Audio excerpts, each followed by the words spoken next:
Hello and welcome to pharmacy classes. मैं हूं विशाल।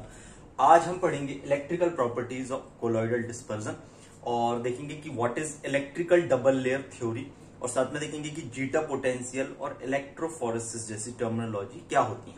तो सबसे पहले हम समझते हैं कि electrical property of colloid particles. जैसे कि हम जानते हैं कि कोलॉइडल डिस्पर्जन की यदि हम बात करें तो आपका 1 नैनोमीटर से 0.5 माइक्रोमीटर साइज रेंज के डिस्पर्जन को हम कोलॉइडल डिस्पर्जन बोलते हैं। अब यदि इसको समझना सिंपल तरीके से यदि हम समझें तो सरफेस ऑफ डिस्पर्स्ड पार्टिकल, जो कोलॉइडल पार्टिकल डिस्पर्स्ड फॉर्म में है, basically they are charge particles. यदि हम चार्ज पार्टिकल्स की बात करते हैं तो कोलॉइडल सिस्टम को on the basis of their electrical charge दो तरीके के कोलॉइड में आप डिवाइड कर सकते हैं। एक पॉजिटिव चार्ज यदि है पार्टिकल्स में, दैट इज पॉजिटिव कोलॉइड, और यदि नेगेटिव चार्ज है तो we can call that negative colloid. तो सरफेस ऑफ डिस्पर्स्ड पार्टिकल, पहली चीज हमने देखा कि सरफेस चार्ज ऑलरेडी प्रेजेंट है आपके कोलॉइडल सरफेस में। अब यदि हम बात करें ये सरफेस चार्ज यदि मान के चलो कोई लिक्विड में है, मीडियम में है, इलेक्ट्रोलाइट कंटेनिंग सॉल्यूशंस है, तो डिस्ट्रीब्यूशन ऑफ आयन, जो आपका ये सॉलिड पार्टिकल्स है, इसके चारों ओर जो आयन का डिस्ट्रीब्यूशन होगा वो किस तरीके से डिस्ट्रीब्यूटेड होंगे, तो उसको एक्सप्लेन करते हैं हम इलेक्ट्रिकल डबल लेयर थ्योरी से। किस चीज को हम एक्सप्लेन करते हैं? इस सॉलिड पार्टिकल्स के चारों ओर चार्ज और आयन किस तरीके से डिस्ट्रीब्यूटेड होंगे, इसको हम इलेक्ट्रिकल डबल लेयर थ्योरी से एक्सप्लेन करते हैं। फिर यदि आपका जो चार्ज पार्टिकल है और इलेक्ट्रिकल डबल लेयर थ्योरी के पॉइंट ऑफ व्यू से यदि वो charge particles with the layer यदि डिस्प्लेसमेंट होता है और मूव होता है तो वो एक इलेक्ट्रिकल पोटेंशियल उसमें जनरेट होता है, जिस इलेक्ट्रिकल पोटेंशियल को हम जीटा पोटेंशियल बोलते हैं। तो zeta potential is because of the displacement of charge particle from one place to another place, we call the zeta potential. अब ये जीटा पोटेंशियल किस चीज में हमारी हेल्प करता है? It help in determination the stability of colloidal dispersion. Colloidal dispersion की stability के लिए हेल्पफुल होता है, जिसको कि हम इलेक्ट्रोफोरेसिस के थ्रू मेजर कर सकते हैं, या इलेक्ट्रोफोरेसिस के थ्रू हम जीटा पोटेंशियल को डिटरमाइन कर सकते हैं कि आपका कोलॉइडल डिस्पर्जन का, आपका जो कोलॉइडल डिस्पर्जन उसका साइन क्या है और मैग्नीट्यूड क्या है, जीटा पोटेंशियल को हम डिटरमाइन कर सकते हैं इलेक्ट्रोफोरेसिस के थ्रू, और माइग्रेशन पार्टिकल को हम अल्ट्रा माइक्रोस्कोपी के थ्रू डिटरमाइन कर सकते हैं। तो सिंपल तरीके से हम देखें तो electrical property of colloidal dispersion में, या तो हम इलेक्ट्रिकल डबल लेयर की बात करें तो जो पार्टिकल्स होते हैं they have a zeta potential. जो पार्टिकल्स होते हैं because of the charge, because of the electrical double layer they have potential, उस पोटेंशियल को हम जीटा पोटेंशियल बोलते हैं, और वो जीटा पोटेंशियल जो होता है आपका स्टेबिलिटी के लिए रिस्पॉन्सिबल होता है। अब इसको समझते हैं हम।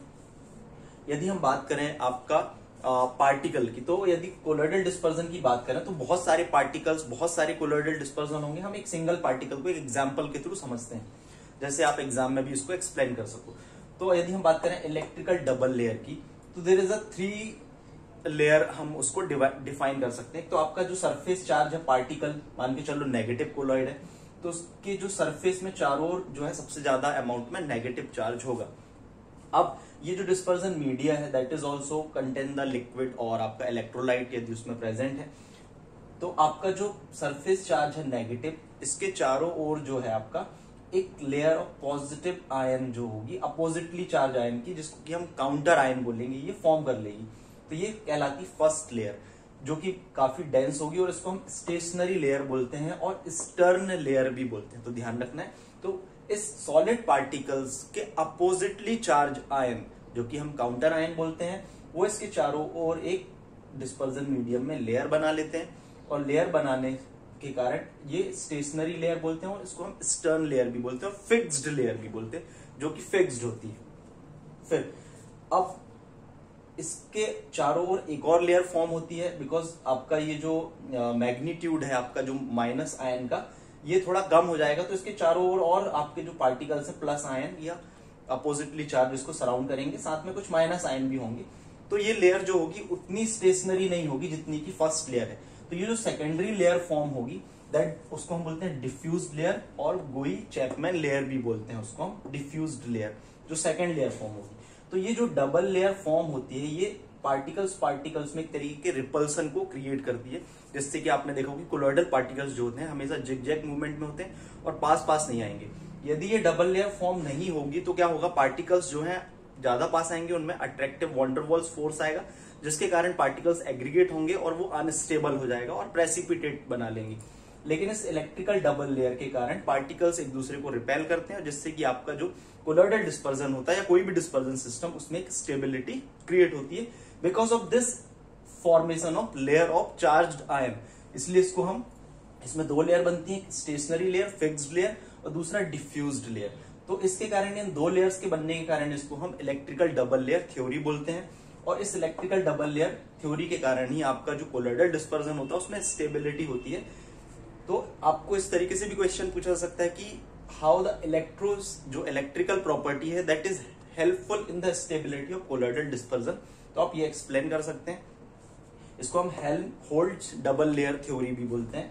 अब हम देखेंगे कि जब पार्टिकल्स मूव होता है या हमको इसका जो जीटा पोटेंशियल है, एक और चीज, आपका ये जो फिक्स्ड लेयर है और ये आपकी जो डिफ्यूज लेयर है, इनके बीच में पोटेंशियल डिफरेंस होता है, जिसको कि हम स्टर्न पोटेंशियल भी बोलते हैं, स्टर्न पोटेंशियल, और इसको हम जो है स्ट्रीमिंग पोटेंशियल भी बोलते हैं।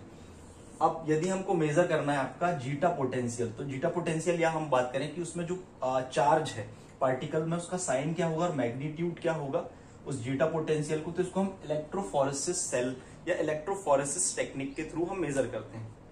तो इलेक्ट्रोफोरेसिस टेक्निक और इलेक्ट्रोफोरेसिस सेल क्या है, इसको समझते हैं। तो आपका जो चार्ज पार्टिकल्स का डिस्पर्जन होता है वो हम इसमें प्लेस कर देते हैं, आपका इलेक्ट्रोफोरेसिस सेल जो होती है उसमें प्लेस कर देते हैं। और इसमें दो इलेक्ट्रिकल इलेक्ट्रोड फिट होते हैं, जो कि आपका एनोड और कैथोड होता है।